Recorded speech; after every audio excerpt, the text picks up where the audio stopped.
What if one moment of kindness changed the course of two broken lives? A rainy road, a torn wedding dress, a woman on the run, not from a man, but from a life built entirely on lies. And behind the wheel? A single father who never expected to become someone's lifeline. She had wealth, fame, a diamond ring worth more than his house. But that night, all she wanted was a quiet car and someone who didn't ask questions. What he gave her was something no one else had ever offered: respect, shelter, and silence. This isn't just a story about a runaway bride. It's a story about two strangers, one fleeing a gilded cage, the other raising a child in the shadows of heartbreak, and how one unexpected encounter on the edge of a storm became the beginning of something neither of them saw coming. The rain wasn't dramatic at first, just a steady drizzle on a lonely stretch of road. Mark, a single father in his 30s, drove with quiet focus. His daughter Lily, 6 years old and half asleep, leaned against the car seat in the back, a coloring book still resting on her lap. He was used to this kind of evening. Soft music on the radio, half-burnt coffee in the cup holder, and the familiar hum of worn tires beneath him. But then he saw her. A figure just beyond the shoulder of the road. Drenched, stumbling.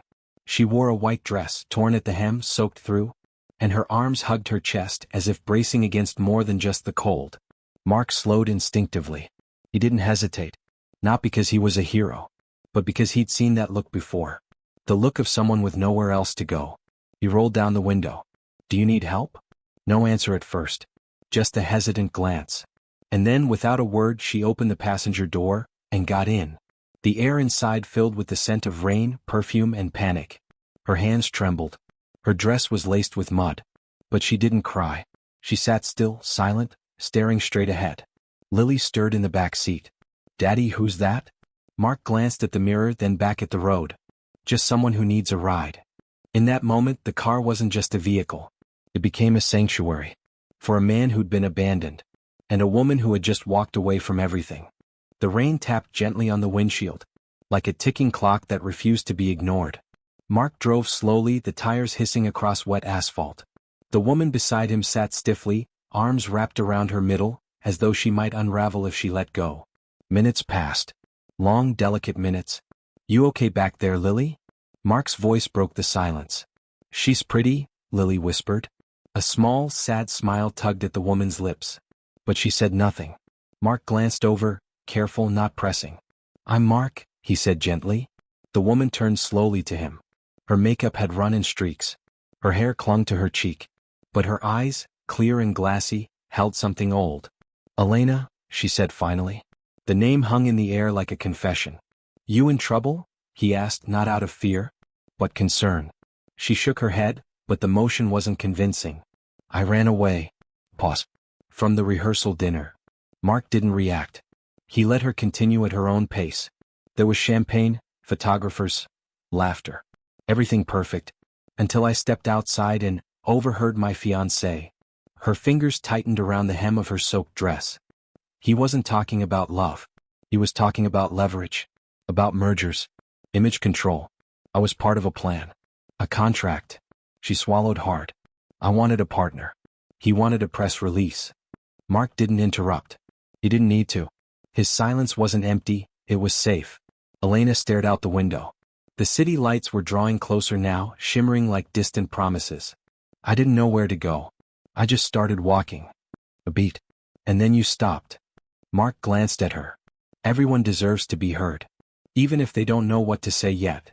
Elena blinked. For the first time, her shoulders softened, just slightly. In a world that had scripted every moment of her life, this one in a stranger's car felt real. The car slowed at a red light. Raindrops streaked down the windshield like ink bleeding from old letters. Words once written, now dissolving. Elena leaned her head against the window. Not to rest, but to escape the heaviness of her own thoughts. "Do you ever feel like you've been living someone else's life?" Her voice was almost a whisper, as if she wasn't asking Mark, but herself. Mark kept his eyes on the road. "Sometimes," he said. "Especially when the quiet gets too loud." That made her smile, just faintly. "I used to think I was lucky," she said. "People said I had it all, money, a ring, invitations printed in gold." She paused. "But it was never me. It was who they needed me to be." Mark glanced at her, not speaking. He didn't need to. I played along because I thought that's what love looked like, Elena continued, smiling at the right cameras, saying the right lines, nodding while my life got planned without me. She ran a hand through her damp hair. But tonight, when I heard him talk about me like a brand asset, I realized I wasn't a person to him. I was packaging. Lily stirred in the back seat, half asleep, murmuring, "Daddy, where are we going?" Mark replied softly, "Just helping someone get home." The word home hung in the air. Elena looked at him. "I don't know where that is anymore." Mark gave a quiet nod. "Maybe it's not a place. Maybe it's just where you finally start choosing your own steps." Elena exhaled slowly, as if letting go of a weight she didn't realize she'd carried. "Then maybe, tonight is the first step." Outside the rain began to ease. Not quite a sunrise, but the beginning of something that felt different. Not escape. Not chaos. Just the first honest breath in a very long time. The city unfolded before them. Wet asphalt glinting under streetlights. Neon signs flickering in the distance. Elena sat straighter now. Not quite calm, but no longer hiding inside her silence. "I should check into a hotel," she murmured, more to herself than to Mark. But Mark shook his head gently. "Not tonight. Press will be crawling all over the obvious ones. Especially downtown. You think they'll follow me?" He glanced at her through the rearview mirror. "You're the bride who vanished from her own story. That's not something the world forgets quickly." A beat of silence. Then he added, "But I know a place. Not glamorous, but quiet." 15 minutes later, the car pulled into a weathered roadside motel. Modest, unassuming. Tucked between an all-night diner and a shuttered bookstore. Mark got out and handed his credit card at the front desk. "You don't have to do that," Elena said softly. "I know," he replied. "That's why it matters." He didn't wait for thanks. He didn't ask questions. Just took a spare hoodie from the back seat, one that Lily had long outgrown, and handed it to her. "Dry off. Lock the door. Sleep a little. You can figure out the rest in the morning." She took the key. Their fingers brushed just barely. "Why are you doing this?" she asked. Mark gave a tired smile. "Because someone once did it for me." Elena looked down at the room key. It weighed more than plastic. It felt like mercy. She turned to go, then stopped. "Mark?" He looked back. "You said you're not a hero." Her voice was softer now, warmer. "But tonight, you gave me something no one else has. A choice."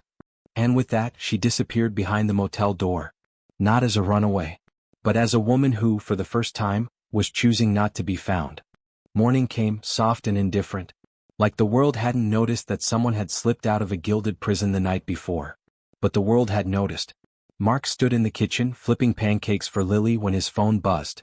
First one notification. Then 10. Runaway heiress bride disappears before wedding. Merger at risk after sudden walkout. Is it love or legal loopholes? A blurry photo. Elena, hair wet, dress torn, climbing into his car. He froze. Not in fear for himself, but for her. She was found. He called the motel. No answer. He drove there, quickly but without panic. She was still in the room, safe for now, curtains drawn, lights off. She opened the door a crack, met his eyes. "They know." He nodded. Elena didn't cry. She didn't run. Instead, she walked over to the small desk, pulled out a notepad and began to write. "What are you doing?" he asked. "Taking control," she said. "They're already writing my story for me. If I stay quiet, they'll finish it without me." Her hands were steady now, no tremble, no doubt. "I'm going to speak. Not as his fiancé. Not as their victim. But as someone who finally remembered her own voice." Mark stood in the doorway watching her. A woman who only hours ago had been a symbol of scandal. Now reclaiming herself with every word she wrote. "You sure you're ready?" he asked. Elena looked up, her eyes clear. "I wasn't ready last night, but I did it anyway. That's how I know it's worth doing again." She turned back to the page, and with each line, a new version of her life began to take shape. Not in diamonds or headlines, but in truth. The room was quiet. Not with fear, but with focus. Elena sat in front of a modest webcam, her fingers poised on the table, a single sheet of paper in her lap. No stylists. No handlers. No billionaire fiancé with a script. Just her. Mark sat nearby with Lily, watching from a respectful distance. He hadn't planned to stay, but Elena had asked him to. Not because she needed him, but because she wanted him to see her choose her truth. She clicked record. Her voice was steady. Not rehearsed but resolute. My name is Elena Marlowe. I was supposed to walk down the aisle tomorrow. But instead, I walked away. Not because I was afraid of love, but because I refused to pretend any longer. She told her story. Calmly. Boldly. With no names thrown, no vengeance sought. I discovered I wasn't marrying for partnership. I was being positioned. And I chose to leave with nothing but my voice intact. Mark glanced at Lily. She sat still, eyes wide, absorbing every word. Later that evening, after the video went live, it spread like fire through a dry forest. But this time the headlines changed.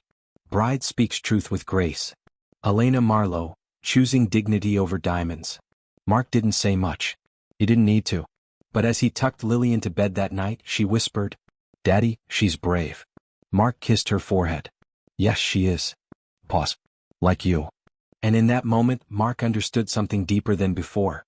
That courage isn't always loud. Sometimes it looks like a father who stops on the side of the road, and a woman who refuses to be silenced. The hall was quiet as the last guest left.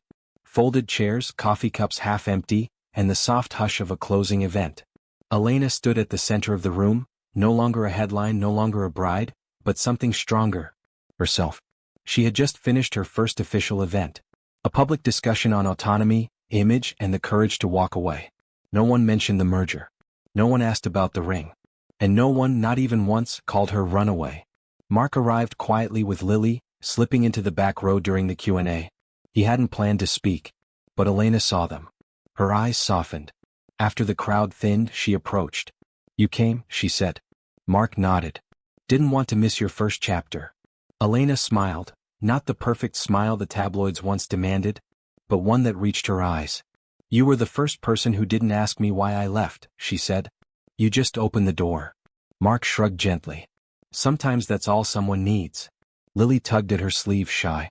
"You looked like a superhero," she whispered. Elena knelt down.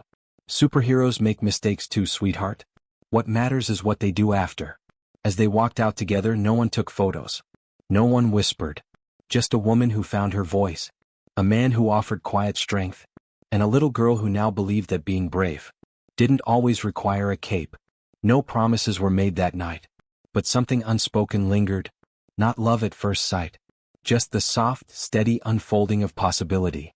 Sometimes the greatest plot twists in life don't come from fireworks, fortune, or fate.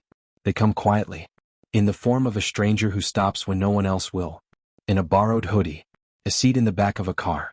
A silence that listens, not judges. Elena didn't find a savior that night. She found something rarer. Permission to be herself. And Mark didn't go out looking for change. He was simply raising his daughter, one quiet act of kindness at a time. But in offering help with no expectation, he helped rewrite a life. Maybe we don't need fairy tales after all. Maybe we just need real moments, real people, and the courage to walk away from what doesn't feel like truth, towards something that finally, quietly, does. Because at the end of the day, a torn dress and a late-night drive can sometimes stitch together the beginning of everything. This is such an amazing story. Dear friends, if you liked the video, give it a like and subscribe to the channel. There is still a lot of interesting things to come.